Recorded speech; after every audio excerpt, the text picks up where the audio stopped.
Italy বনাম জার্মানির খেলাটি এইমাত্র শেষ হয়েছে। স্টেডিয়ামের থেকে মানুষ, ইতালির দর্শক, হাজার হাজার দর্শক বের হচ্ছে।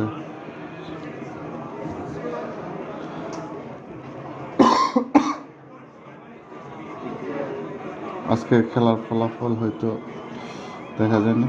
এই যে একজন ভাই ফিলিস্তিনি পতাকা নিয়ে যাচ্ছে, মাশাআল্লাহ। খ্রিস্টানরা ফিলিস্তিনকে অনেক ভালোবাসে।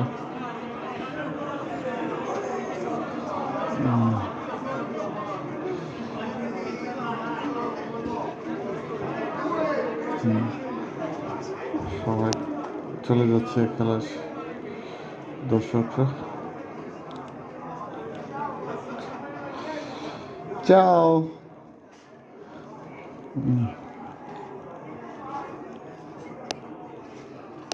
ওকে।